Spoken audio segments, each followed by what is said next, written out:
오늘은 역대상 4장 9절부터 10절까지 말씀으로 야벳의 꿈과 비전이라는 제목으로 하나님의 말씀을 전하고자 합니다.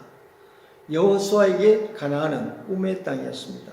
그는 가나안 땅을 정탐한 지 40년 만에 꿈의 땅에 들어갔어요. 그는 40년 동안 무엇을 생각했을까요? 안지나서나 자나깨나 오로지 가나안 땅을 생각했습니다. 그의 몸은 비록 광야에 있었을지라도 그의 마음은 가나안 땅에 가 있었습니다. 꿈을 꾸는 사람은 그 꿈을 밤낮 생각하고 살아가지요.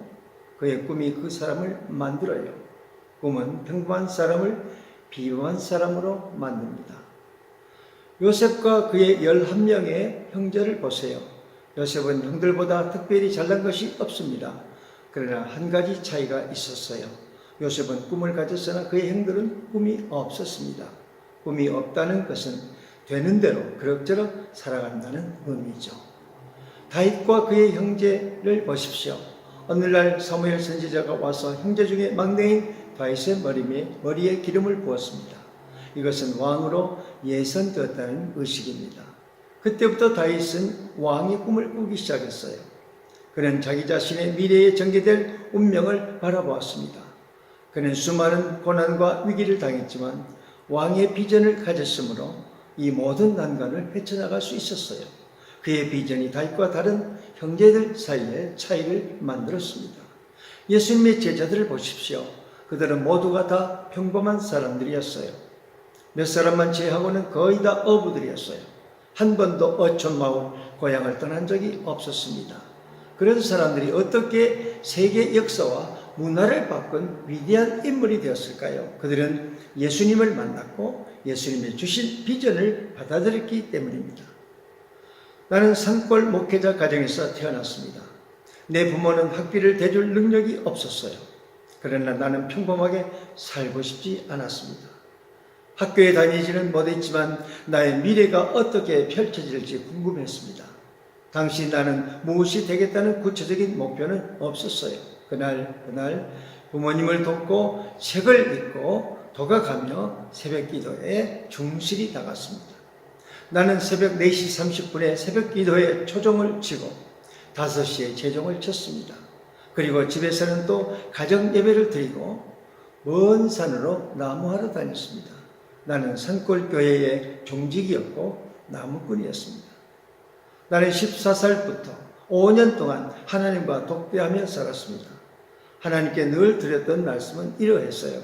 하나님, 설마 나를 이 산골에 그냥 팽개쳐 두지는 않으시겠지요? 나의 삶을 인도해 주세요. 나는 나의 움직임 하나하나에 하나님의 뜻이 담겨 있다고 생각했습니다. 내 인생의 어느 하나에도 하나님의 간섭이 있다는 것을 생각했어요. 5년 동안 저는 많은 나날들을 독서로 시간을 보냈습니다. 그 가운데 1년은 성수학교에 들어가서 성경을 배웠습니다. 그러다 보니까 18살 때부터 아버지의 목회를 도와 설교하신 기회를 가졌습니다. 이런 고독의 기간 동안 나의 믿음이 성숙해졌다고 생각합니다. 하나님을 의지하지 않고는 다른 방법으로 살 길이 없었기 때문입니다. 나는 독서를 통해 세상을 경험했어요. 소년 시절부터 설교를 함으로써 설교의 능력이 길러졌습니다. 성인이 된 후 제가 책을 쓰고 선교 목회를 하는 일과 무관하지 않습니다. 2단계의 검정고시를 거쳐 서울에 와서 어렵사리 신학대학에 들어가 공부하게 됐지만 그 와중에 폐결핵에 걸려 좌절을 경험했습니다. 그때 저는 고독이나 질병이 사람의 행복을 앗아가고 미래의 비전까지 망치게 할 수 있다는 사실을 경험을 했습니다. 나보다 상처를 더 많이 받은 사람이 있을까? 이런 생각이 한두 번이 아니었어요. 인생의 고비고비마다 거친 풍랑이 나를 향해 덮쳐왔습니다. 정말 고단한 인생이었어요. 후에 나는 깨달았습니다. 높은 파도는 강한 햇사람을 만든다는 것을. 높은 파도로 이리저리 떠밀려 가면서도 거친 파도와 싸워 이겨야 살아남을 수 있다는 것을. 다른 한편으로는 역경을 통해서 다른 사람의 고난과 아픔을 생각하게 되고 위로자로서 희망의 메신저로서의 삶이 얼마나 귀한가도 알게 되었습니다. 하나님께서는 외롭고 힘든 한 청년의 아픔을 그대로 보고 있지 않으셨습니다. 하나님께서는 나에게 만남의 은혜를 주셨습니다. 어떤 사람의 인생을 바꾸시려 할 때는 하나님은 만남의 은혜를 주십니다. 나를 일으켜 세울 수 있는 사람을 만나게 하시고 비전의 길로 인도할 수 있는 멘토, 배울 게 있는 사람을 만나게 하시는 은혜입니다. 신학대학에 다니면서 신문과 책을 편집하는 아르바이트를 하다가 위대한 지도자 한 사람을 만났습니다. 그의 저서를 편집하고 출판한 일을 위임받았습니다. 그는 20살짜리 청년의 재능을 인정해 주었습니다. 그때부터 8년의 세월을 그분과 함께 있게 되었습니다. 그는 비전의 사람이었어요. 세계를 가슴에 품고 사는 사람이었어요. 교회를 계획하는 위대한 영향력을 가졌고 과감한 추진력을 소유한 지도자였어요. 사람들은 그를 가리켜 아방가르드 목회자라고 했어요. 당시 한국의 10대 교회 안에 드는 대교회 목회자로서 한국교회를 변신하는 일에 앞장서며 목회 방향을 선도적으로 이끌어갔기 때문이었어요. 빌리그리암 전도대회 같은 대집회를 기획하는 첨단 두뇌를 가졌고 국제적인 컨퍼런스를 개최하여 서구 선교 지도자들에게 도전을 주었습니다. 여의도 순금교회 조용기 목사님도 국지간 문제를 가지고 함께 논의하고 극동 아시아 방송국 설립에도 그의 국제적 리더십이 도움이 되었고 김정은 목사님도 중요한 일에서 제안과 어드바이스를 받기를 원했습니다. 나는 그의 모든 일에 함께했습니다. 그의 모든 일을 보았습니다. 그의 스케일을 보았고 동기를 보았고 과정을 보았고 열매를 보았습니다. 당시 저의 눈에는 그를 느헤미야 같은 지도자로 보여졌습니다. 어떤 어려움과 박해 속에서도 하나님의 백성을 위하여 거룩한 성 예루살렘을 재건해야 한다는 강한 사명으로 불타오르는 지도자가 느헤미야가 아닙니까? 만나는 사람이 누구냐에 따라 인생이 달라진다는 것 여러분도 잘 아실 것입니다. 만나는 사람이 누구냐에 따라 비전이 생성되고 인생과도 가치관도 달라집니다. 만나는 사람이 위대하면 위대할수록 그 사람을 닮아가고 싶은 법입니다. 하나님께 만남의 은혜를 달라고 기도하시기를 바랍니다. 신앙생활에서도 사업에서도 인간관계에서도 만남의 은혜가 필요합니다. 결혼에서도 만남의 은혜가 있어야 합니다.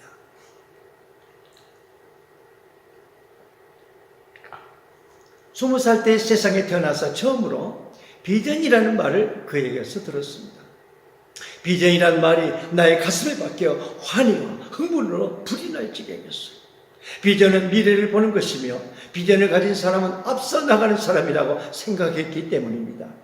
나는 8년여 동안 그가 창설한 KIM 국제선교협력기구 본부에서 사역하며 배웠습니다. 나는 그의 선교적 비전을 배웠습니다.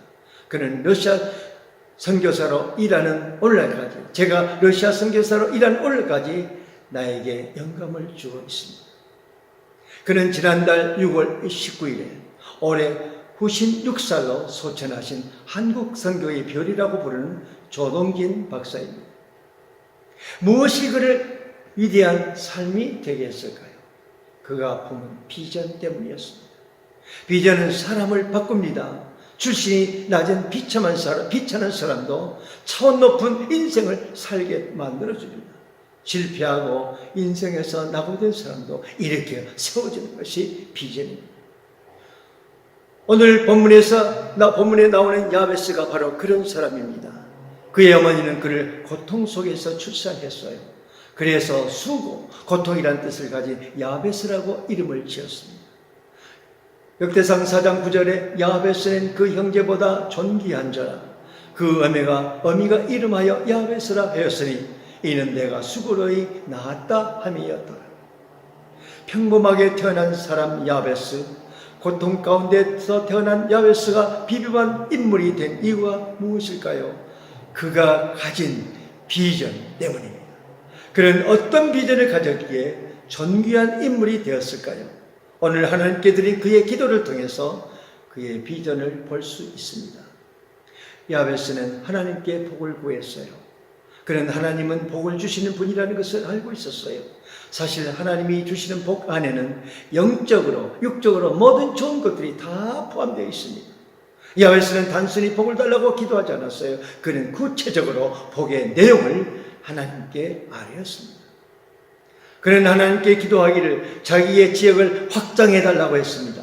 비전의 사람은 자기가 품은 꿈이 이루어지도록 하나님께 기도합니다.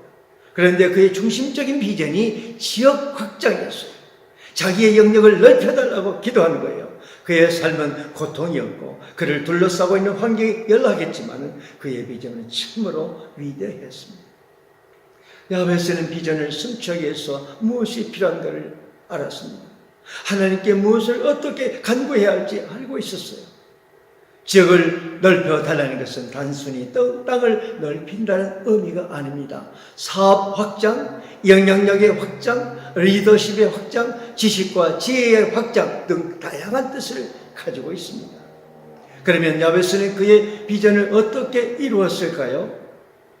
야베스는 어머니가 고통 중에 출생한 아들입니다. 그리 좋은 가정에서 출생한 것이 아닙니다. 그 고통, 그 어려움이 야베스로 하여금 비전을 갖게 만들었어요. 세상에는 고통받는 사람이 많습니다. 좌절하는 사람도 많습니다. 그러나 그 중에 많은 사람들이 고통 가운데서 희망을 품고 꿈을 갖습니다. 고통을 벗어나려는 간절한 소원을 가집니다. 스위스 심리학자 폴 트루니에는 그의 책 창조적인 고통, Creative Suffering에서 역사를 움직이는 많은 지도자들이 어린 시절을 고통스럽게 보냈다고 말합니다. 그들은 그 고통에서 헤어나려는 불타는 소원을 가졌어요.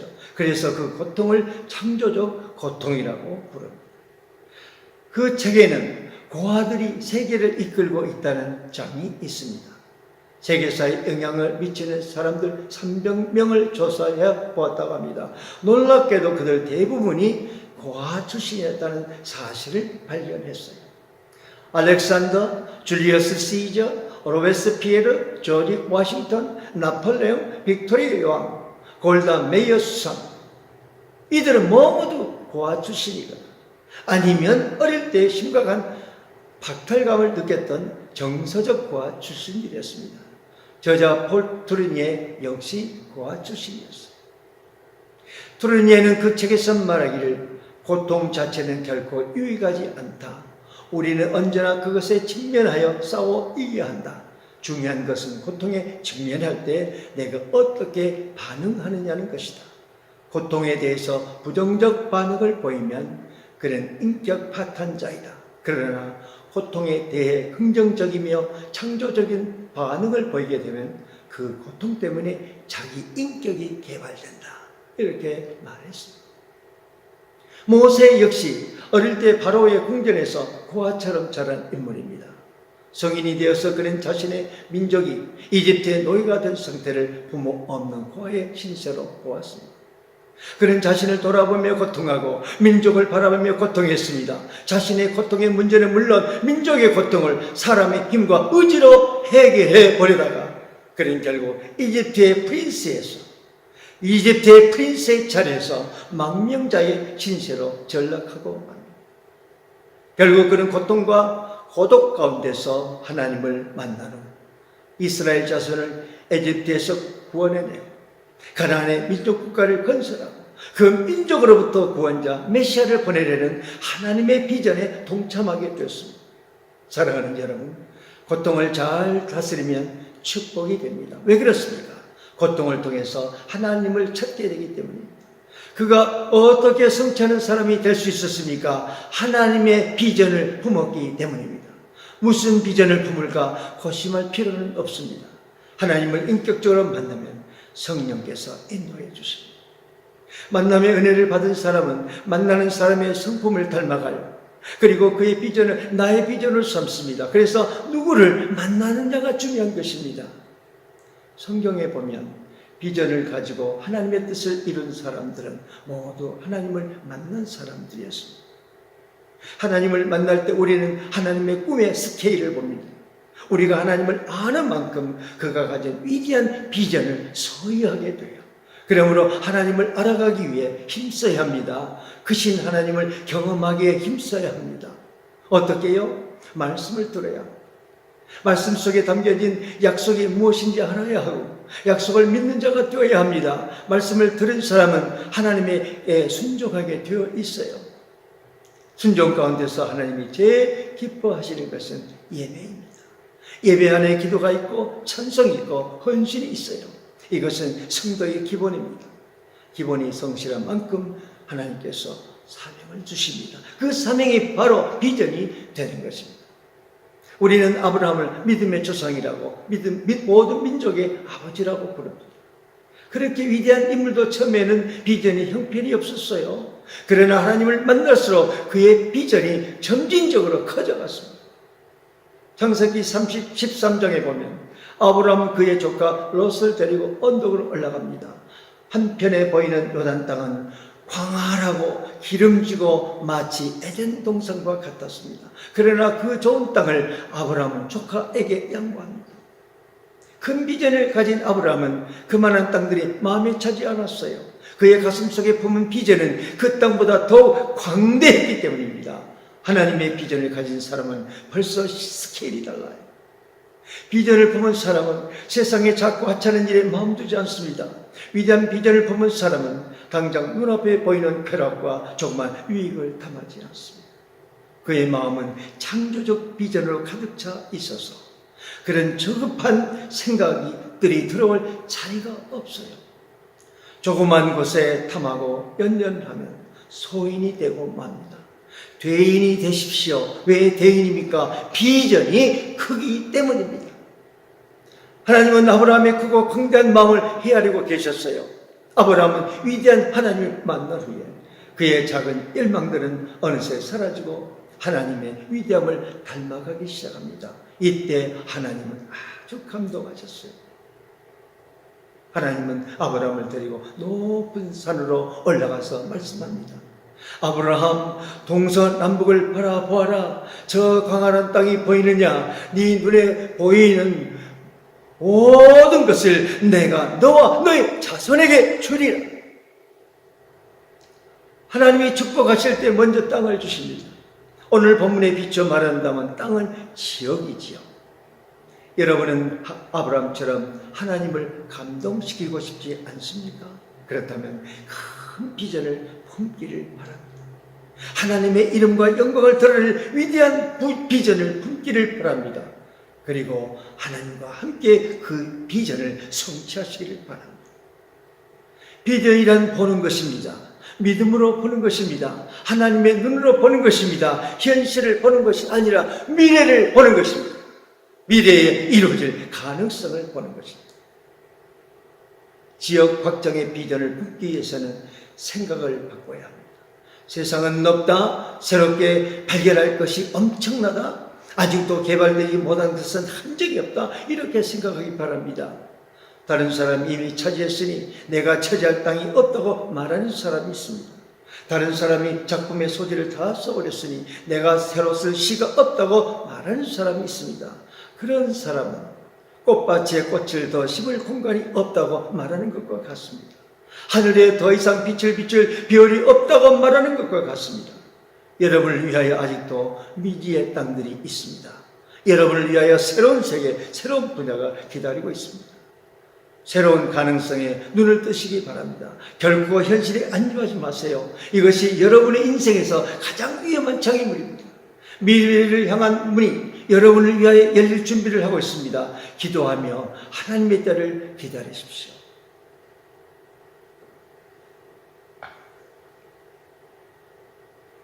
여호사는 모세의 종으로서 충성하며 기다렸습니다. 하나님께서 그를 선택하여 가나안 땅의 정탐자로 보내셨어요. 그를 지도자로 훈련시키시려는 하나님의 계획 가운데 하나였어요. 그는 가나안 땅을 속속히 들여다보았습니다. 그리고 하나님께서 그 땅을 주시겠다는 약속을 믿었습니다. 그는 약속의 주인공이 되기를 원했습니다. 그랬더니 하나님께서 그에게 가나안 땅 정복이라는 사명을 주셨어요. 하나님께서 그를 그 땅의 통치자로 세우셨어요. 하나님은 얼마나 멋있는 분입니까? 그를 신뢰하는 사람에게 비전을 허락해 주시고 기도하게 하시고 비전을 이루게 하십니다. 하나님의 손에 붙잡힌 사람이 되시기를 바랍니다. 그러면 그의 선하신 손이 성취의 자리로 여러분을 인도하십니다. 야베스의 장점은 무엇입니까? 그는 고난의 사람입니다. 미래가 어두운 사람이었어요. 인생의 괴로움에서 지쳐서 낙담할 수밖에 없는 사람입니다. 바로 그것이 하나님께서 그를 세우실 장점이 되었어요. 약한 자라도 힘든 자라도 일으켜 세워 하나님께서 쓰심으로 하나님의 영광을 나타내기 때문입니다. 힘들수록 환경이 어려울수록 하나님을 바라보시기를 바랍니다. 야베스는 비전을 성취하기 위해서 기도했습니다. 하나님의 기도의 사람을 존중하세요. 기도의 사람을 사용하세요. 기도의 사람을 높이 세우세요. 야베스는 하나님으로부터 복을 받으면 성공할 줄 믿었습니다. 그래서 그는 복을 사모했어요. 여러분도 하나님의 복을 사모하는 자가 되시기를 바랍니다. 복은 어떻게 받습니까? 구원은 예수 믿으면 받습니다. 조건이 없어요. 그러나 복은 행함으로 받습니다. 행함 중에서 가장 으뜸은 기도하는 것입니다. 한 번 복을 받은 사람은 축복이 무엇인지 알기 때문에 또 복을 사모합니다. 그래서 복을 더하여 달라고 기도합니다. 받으면 받을수록 더 받고 싶은 것이 복입니다. 그러나 무작정 복을 받게 될 것이라고 김칫국부터 마시지 마세요. 복 받을 짓을 해야 복을 받습니다. 구원은 공짜지만 복에는 공짜가 없어요. 하나님의 축복을 경험하고 더 큰 축복을 받으려는 거룩한 욕심이 여러분에게 가득하기를 주님의 이름으로 축원합니다. 둘째로 나의 지역을 넓혀달라고 기도하시기 바랍니다.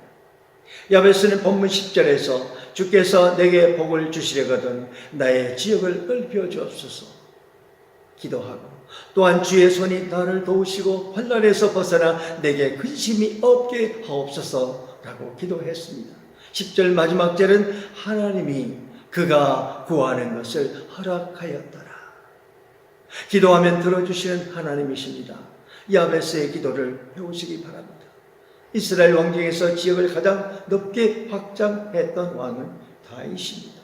그랬기 때문에 백성들은 다윗을 존경하고 사랑했어요. 다윗은 이렇게 고백했습니다. 부와 귀가 주께로 말미암고 또 주는 만유의 주제가 되사 손에 권세와 능력이 있사오니 모든 자를 크게 하심과 강하게 하심이 주의 손에 있나이다. 하나님의 손이 함께해야 우리의 지역을 넓힐 수 있습니다. 다윗처럼 기도하세요. 하나님께서는 야베스의 기도에 응답하셨어요. 지역 확장은 하나님이 원하시는 것입니다. 그런데 왜 우리는 복을 받지 못합니까? 기도하지 않기 때문입니다. 주께 고함 없는 거로 복을 얻지 못하네. 사람들이 어찌하여 아랠 줄을 모를까. 지역 확장은 하나님의 뜻입니다. 하나님은 여러분 각자의 지역을 넓혀가기를 원하십니다. 하나님이 가장 기뻐하시는 것은 복음의 지역을 넓혀가는 것입니다. 이것은 곧 하나님 나라를 구하는 것입니다. 하나님의 나라를 확장하기 위해 필요한 것은 전도이며 선교입니다. 저희 스승 조동진 박사님의 슬로건은 이러했습니다. 복음의 효과적인 증언, 복음의 광범한 전달, 세계의 강력한 도전, 이 모두가 하나님의 나라, 복음 전파에 포커스를 맞추고 있습니다. 이것은 예수 그리스도의 비전이었고 조동진 박사님의 비전이 되었습니다. 그리하여 그는 예수님과 함께 세계 선교를 향해 도전하는 인생이 되었고 그의 비전으로부터 수많은 선교학자들과 선교사들이 나왔습니다. 하나님께서 우리 교회를 그레이트 비전 센터로 사용하기를 원하십니다. 하나님께서 여러분과 저에게 복음의 사역 지역을 넓혀주실 겁니다. 하나님께서는 러시아를 넘어 구소련 지역 국가들에 선교할 수 있는 길을 열어주실 겁니다. 복음의 지역 확장을 우선적인 목표로 삼은 사람에게는 야베스의 기도대로 주의 손이 함께 하시고 여러분의 사업과 가정과 전세대에게 지역 확장의 복을 허락하십니다. 그뿐만이 아닙니다. 야베스의 기도대로 환난에서 벗어나 근심이 없게 해 주실 것입니다. 할렐루야, 아멘. 기도하겠습니다. 창조주가 되시는 하나님, 주의 법으로 우주를 붙드시며 주의 손길로 만물을 아름답게 만드시고 주의 뜻으로 인간을 땅의 지배자로 세우신 하나님 아버지께 그 지혜와 능력으로 인하여 두렵고 떨림으로 경배합니다. 주님의 의와 능력 속에서 주의 형성과 비전을 담게 하신 하나님을 찬송합니다. 혼란은 세상에 짓눌린 상태 그대로 주님의 사랑과 자비하심을 믿고 아버지께로 나아왔습니다. 매일같이 발생하는 일을 통하여 우리의 영혼을 훈련시키시는 줄 압니다. 주님이 세우신 은혜로운 계획 속에 있음을 알고 감사드립니다. 주님께서 우리 안에 일으키신 비전의 불길이 꺼지지 않게 하옵시고 날마다 주의 뜻을 알고 실천하는 저희들이 되게 하옵소서. 예수 그리스도 이름으로 기도합니다. 아멘.